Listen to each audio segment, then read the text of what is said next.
Lords, I'm acutely aware of the time, and having spoken extensively in favour of Clause 9 in second reading, I will briefly rise to express the Green Group's support for the amendments in the name of the Noble Lady Baroness Sugg and also the Noble Lady Baroness Hamway, who I think made an important point, and opposition to the other amendments in this group, and to address some points in the debate that I think may have been perhaps rather pointedly pointed in our direction. Nice.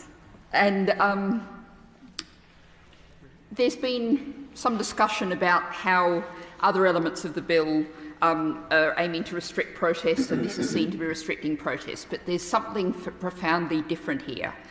There is nothing in Clause 9 that stops people who are opposed to abortion or provision of abortion services protesting on the high street, protesting outside Parliament, protesting on the M25.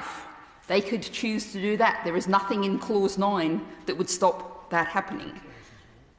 That is calling for system change. That's directed at our politics, at the way our society and our law works. But there is a profoundly different situation where protest is directed at an individual person, a patient who is seeking health care or advice about health care, an individual person who is seeking to be discouraged from achieving that health care. And one point that hasn't been raised tonight, that I think really should be, is the fact that there is a risk, if someone is driven away by this protest, that they then seek to access irregular services, which are now broadly available on the internet, at potentially great cost to their health and well-being.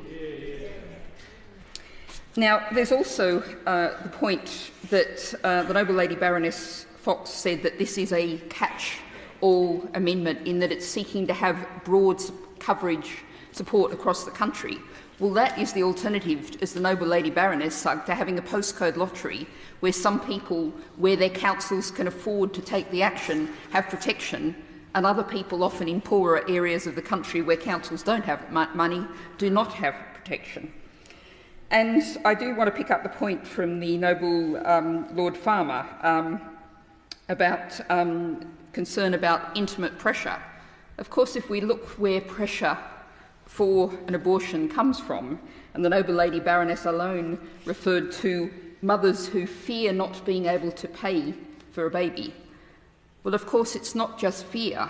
The practical reality is, and I note from the benches of the Right Reverend Prelates, that the Bishop of Durham has been most prominent in campaigning for the end of the two-child limit. The greatest pressure for abortion in this country comes from inadequate benefit system. That's where the pressure is coming from, and I will join anyone who wishes to join the Right Reverend Prelate and I in campaigning against that inadequate system. Now, I do just want to make one final point that I think also hasn't been addressed. Noble Lord Cormac questioned necessity. A number of Noble Lords have said, what's changed since 2018?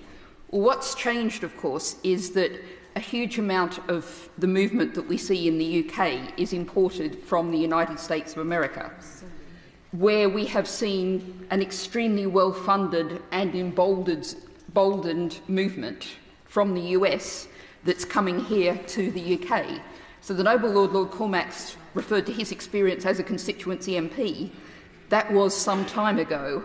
What's changed since then, certainly since 2018, is the level of funding, the level of pressure. There is a movement starting from the US that's aiming to act around the world.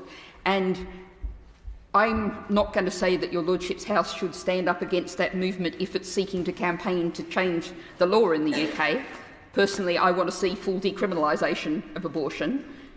But their right to campaign on the law, on the systems, I'll absolutely accept. But I will not accept their right to target individual patients seeking healthcare. Hear, hear.